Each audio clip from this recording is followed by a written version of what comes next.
5 years ago, I had a near-fatal fire accident. 39% of my total body surface area covered in various degrees of wounds. I also suffered severe inhalational injury that threatened my ability to breathe. I spent about 6 weeks in the ICU. I couldn't feed myself. I couldn't get out of bed. I couldn't walk. All I could do was, move my hands a bit and talk. And that morning, I came to the realization that, it's really not normal to walk out of the ICU. Right. You would get out, but Right. on a stretcher, but not alive. How long were you in the hospital for? I was in the hospital for 142 days. 142 days. That meant sometimes sitting naked in front of total strangers, people I didn't know. That meant changing my diet. That focus was on that one goal. I need to do everything required to heal all these wounds. So that what? I'll confess something, and I wrote it in the book as well. Hi, my name is Pierre. Welcome to the Stench of Good News, Contemplations with my coach. 5 years ago, I had a near-fatal fire accident. That left me with 39% of my total body surface area covered in various degrees of wounds. I also suffered severe inhalational injury that threatened my ability to breathe. And this was all in the thick of the COVID-19 global pandemic. Well, 5 years later, I published a book, The Stench of Good News, which journals my entire journey and my reflections in the book. So today I'm here to share a few contemplations on the book, on the journey of recovery with my coach, Dr. Yaw Perbi. So my name is Dr. Yaw Perbi. I'm a medical doctor by training, but also I'm an executive coach and leadership development expert. Welcome. Thank you, Pierre. Do you have anything more else to add? Well, I'm glad to be here with you to contemplate, to reflect on a very, in leadership development, we call these things critical life incidents. It's a very critical life incident, and I'm glad we can contemplate on it and look at it in terms of your life before the accident, and then your life after that, and then your life when you decided to publish. Yeah. Yes. It's interesting that you mentioned that we can contemplate. And to get to the point of contemplation, it means that there has been survival, there has been recovery, there has been a journey, there has been progress, there has been... I'm currently thriving, and that's why we can sit back and contemplate. So for those of you who don't know, I recently published a book, The Stench of Good News. And it's that journey we're here to talk about today. This is going to be a 3-part series. So part 1 is going to be focused, the contemplations on part 1 will be focused on my journey from recovery to reintegrating back into life. Part 2 is going to be about the part from integration to where I decided that I made that final decision that I want to write a book. And part 3 is basically going to be on from the decision to write a book to publishing the book. So I'll walk you a bit through my journey. There are so many aspects of it, but from the recovery part of it, one of the things that helped me through recovery was gratitude. In my journey, I spent about 6 weeks in the ICU, and I got discharged from the ICU, went to the main ward. And I remember one morning I was in the bed in the main ward, and at this state, I basically couldn't do anything for myself. I couldn't feed myself. I couldn't get out of bed. I couldn't walk. All I could do was, move my hands a bit and talk. And I was lying in bed one morning and I heard that someone had passed away in the ICU. That morning, it dawned on me that after I'd been discharged from the ICU, about 6 other people had passed away. And that morning, I came to the realization that, it's really not normal to walk out of the ICU. Right. You would get out, but Right. on a stretcher, not walking. Of course, I wasn't walking, but not alive. And that moment, I became more grateful about the fact that I am alive. And I think that has been a key part that has helped me to focus more on gratitude Mm. than what I don't have. From Right. a leadership perspective and from your own journey as a coach and your personal life experiences, what are there any parts of that you can relate to? Absolutely. And in the first place, there are those who have said, and I like the way it's put, unless you think, you can't thank. Okay. And interesting, we are calling this contemplations, because it's a vital thing between a critical incident and whatever else you do in life. There has to be that thinking, that processing. And so gratitude just doesn't happen. It means you paused and said, I'm getting out of this place. 6 other people didn't make it. I didn't get out of this place alive. So it's something that, well, I hope that our audience will pick up. In my kind of coaching, one of the things I talk about is the power of pause. There's a lot of power when we can stop, we can pause and reflect, and that is when gratitude will spring up. When we realize that, oh, it could be a different story. And in leadership, gratitude is one of those things that really releases energy. I'm grateful for my team. All of a sudden, there's a spring in their step because they know that the boss appreciates what we do.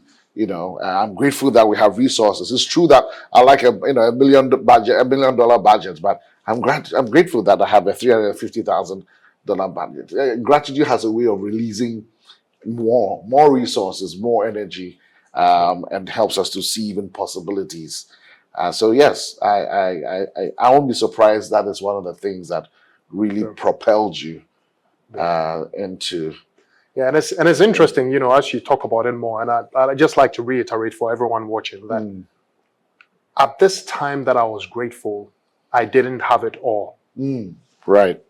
Mind you, at this time, I was in bed. I couldn't lift my arm to eat, to put anything in my mouth. I couldn't touch the back of my head. In fact, when I wanted to urinate, I needed someone to help me to urinate. Right. It was in this moment that I was still grateful. So I wasn't grateful for having it all. I was just grateful for the little that I had, because I had realized that there were people whose conditions were less complicated and less intense or medically serious than mine was. And they had passed away. And I was just grateful for that. Right. And now as I look back, and not just even in that moment, but in various phases of my life, I realize how gratitude just changes your perspective and it brings in a certain energy. Right. All of a sudden, Absolutely. it injects a sudden burst of positivity. Right. Absolutely. And you that, just takes away, just makes you forget everything that is going wrong, Right. and helps you with focus. Absolutely. And it's powerful when it's upon reflection, when it's upon introspection. But I think it will be useful for our audience also to mention gratitude is also very powerful when it's expressed to another person. I know you've been very grateful. You've mentioned, even in the book, you've mentioned all the people you're thankful for, the medical staff, etc. Gratitude is so important. There's actually a Jewish guy who's specialized in this area, and he can actually predict almost to a T couples who will divorce. Oh, really? And there's a ratio of how much gratitude, appreciation you must show compared to how much criticism. And yes, so let's get grateful. Oh, okay. Another thing that I'd want to touch on a bit in my introspective on the recovery process, the recovery into integration, was purpose. And even in the recovery phase, one of the things, the concept of purpose that drove me was, whilst I lay in the ICU, I felt as if I hadn't given out everything I was supposed to give to the world. I Mm. felt like I had unfinished business in the world. My main concern in the ICU was not dying, Mm. but it was about dying full and not empty. I can't say it. I can't say exactly what it was, but I just felt that I'm not ready to go. Like there is stuff I need to pour out in the world Mm. before I go. Right. And so throughout there, subconsciously, whilst I was in the hospital, there was, and even in that state, at a point where I had a ventilator on me, helping me breathe, times when I thought, this was it. There was still that part of me that kept saying, I'm not finished. Mm. There's stuff I need to do. It's like you're in an exam room and the teacher says 5 minutes more, and you're like, I haven't finished answering the question. Right. Right. Yeah. I can relate. I can relate. And that's the thing about adversity. In fact, in leadership development, the crucibles is a big deal. We talk about crucibles for those who may not be into science and stuff. A crucible it tends to be like a ceramic bowl in which you put elements and heat them at a very high temperature. Critical incidents like that, are called crucibles, and they tend to be life shaping for leaders. From crucibles, leaders are formed. So it's very interesting that in your case, it's a literal crucible you were in, like literal fire, literal burns. But from that crucible, I'm not surprised that it purified your purpose. It clarified your calling, and then also you get this sense of you can never be the same, because you get also this sense of I've got a new lease on life. This is another chance To finish. to finish what I thought. So it's like 30 more minutes to answer the questions. Right. And my story. It's a similar thing happened in terms of that accident I was in Cote d'Ivoire. I did not die. Well, that's when I said, Lord, I want to give the rest of my life to preaching the gospel and raising leaders. And in your case, you said everybody else died but you. Right. There were 3 of us in the vehicle. So the question is, why me? Why me? Why didn't I die? And that's also how I knew that it was for a purpose beyond medicine. That's why, yes, I'm a doctor, but I do other things. So for me, I get, and I think, in both of our stories, and I think people might have similar stories as well. It's that gratitude that I'm still here. Mm-hmm. I've seen people go. I'm still here. I'm not better than those other people. I'm not more special than they are. Right. But I'm still here. And then that leads into, okay, then it must be for a reason. Mm-hmm. Absolutely. It must be, and that's what sort of takes you into purpose. Absolutely. That if I'm still here, there is a reason why. And then you are on fire. You are crazy. Yeah. And people are like, well, what's going on with that chap? They can't understand your energy. They can't understand your drive. They can't understand your focus. They can't understand your intensity. So, your guy is too intense. Yeah. Well, nobody can face death and be the same. No. It's not possible. Yeah. And for me, another thing I realized as well, and since we're talking about even integrating back into life, into doing what I was doing before. How long were you in the hospital for? I was in the hospital for 142 days. 142 days. So I went on the 11th of August, and I came out on the 31st of December. Wow. Ready to cross the new year. So they wanted me to enter the new year at home. Right. And as funny as that is, I think that in itself was significant. But for me, I realized another thing I noticed is, and which is a subset of purpose, is usefulness. And when I came home, one of the things that my family did for me, which I'm very grateful to them for, is they said, hey, can you get back into work? Can you start working? Can you let your work people know that, you are back? And I'm grateful for my bosses, because they started involving me in calls, work online calls, online calls, There were a few emails I had to respond to, and that sort of gave me rhythm. And that sort of also gave me the sense that I'm useful. There's something I can do. Right. That sort of gave a different mindset switch. And that thing I was doing was what I was doing before the accident. Right?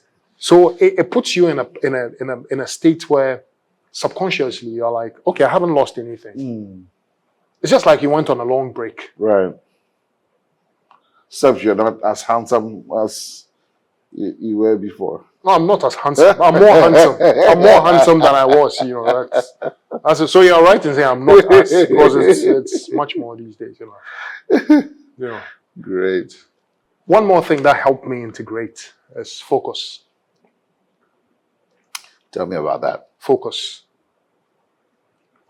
My focus was healing. Getting my wounds healed. Because at this point, I had started work.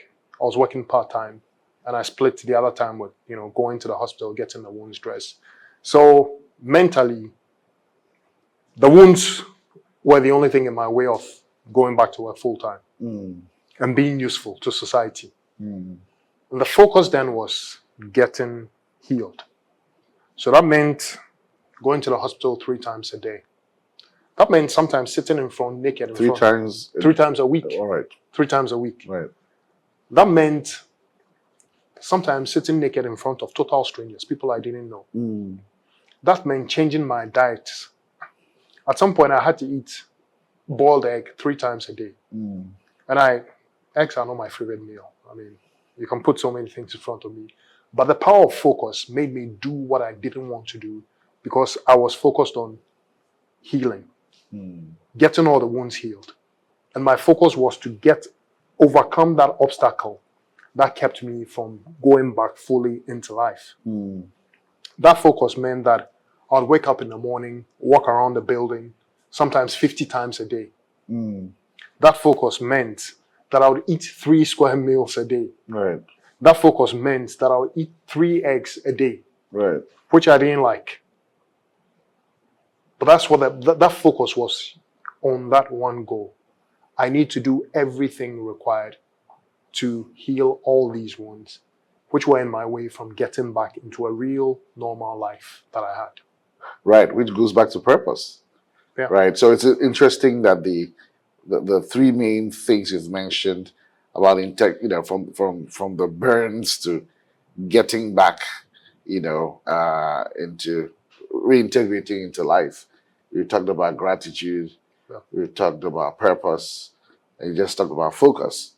Because when you were saying I wanted to focus on getting healed, getting my wounds healed, I was going to ask, so that what? Right? It wasn't because you wanted to go on a beauty contest or whatever, but it was you wanted to get back to the purpose, the thing that had been purified, the thing that had been clarified, the thing that had, I'm living on borrowed time. Finish that unfinished business. Finish the unfinished, So it's very interesting how all those themes are together, but that sense of having something ahead of you, is key. But not everybody is able to bring all their energies to bear on that thing ahead of you, which is the focus part you refer to. I mean, if I know you and I are people of faith, if you look at the how scriptures talk about Christ, for example, and the pain he went through, the sacrifice he had to go through. But scripture says, who for the joy set before him, ahead of him, endured the cross, scorning his shame. Whether it's eating, for yours was eating 3, boiled egg thrice a day, or getting your wounds dressed, being and naked sitting in naked in front of right, strangers, but that sense of who for the healing put ahead of him. Exactly. Endured. Sat naked. Exactly. In front of people. It's key. Strangers. Right? That thing ahead of us. People like Viktor Frankl talk about this. Viktor Frankl wrote, he was a Nazi survivor of the Holocaust. And he has a book up called The Meaning of Life.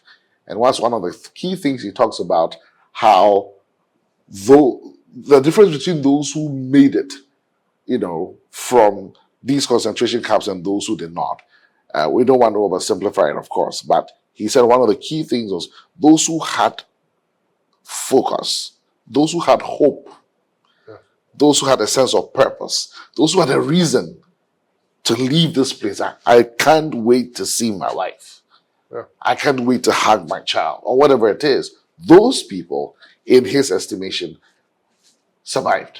You know, I'll confess something, and I wrote it in the book as well. Well, we started this as Contemplations, it's ending up as Confessions. Confessions. Oh, yeah. Well, yeah. Sometimes contemplations can lead to confessions. So whilst I was in the ICU, I had a different focus. And I'll talk more about it in the Stench of Good News. But the focus was to attend the funeral of one of my grandmothers who had passed away. Oh, interesting. So, yeah, the purpose part was there, Right. but especially in the ICU part. Right. You know, I had the accident a few days after we'd gone for a 1 week celebration. And you know what the 1 week celebration is? You know, that's when they finalize the funeral arrangements, choose the date for the funeral. And that was when I had the accident, a few days after that. So my focus was, I need to get healed to go for that funeral. Yeah. And that's what the focus was. Right. And that's legitimate. You know, here we are not talking about this grand life purpose, but that too, yes. And I kid you not, it was a serious focus. I remember one time I was asking one of the nurses, and this was when I was in the ICU on a ventilator. Immediately I'd gotten off the ventilator and I was able to talk a bit. I was like, I remember the funeral was supposed to be in October. So I remember asking one of the nurses, you think by October I'll be ready, right? And Wow. I'll be ready to get out of here, right? And I didn't tell her what I was going to do, but at the back of my mind was, oh yeah, October I'll be done and I'll go for the funeral. And I'll travel, I'll sit in the car, okay, but I may not be able to drive, but I'll get someone to drive me and we'll go. This is fascinating, you know, because your grandmother just might have saved your life. Yeah. You know, out of death comes life. Yeah. You know, because, you know, you loved her so much. You know, important. And I remember you saying that within a span of about 6 months, you had lost like three important, you know, maternal figures in your life, you know. So that desire to get healed and go for a funeral might very well have given you life. Because in the end, you did not go for the funeral. No. But you were halfway through your healing. Yeah, I was focused on, I need to get healed. Right. I need to put this behind me. Right. And I need to make it for that funeral. Amazing. Yeah. Amazing. There were other focuses, but since we're not doing confessions, I need to get back to contemplations, so I'll just keep it quiet. Right. Well, folks, all too soon we've come to the end of part 1. I know you were excited listening to this and you'd want to hear more, but we need to end it here for now. If you haven't subscribed to the link, please go below and subscribe. If you do not know where to get the book, you want to get it, just look in the comment sections. We'll post my website there is www.pierrecoma.com, and you'll find the various links to purchase a copy of The Stench of Good News. Thank you for listening. Thank you for your time. And remember, there is no depth that God cannot reach. There is no situation so hopeless that God cannot turn it around. God is able to do everything. God bless you. Bye-bye.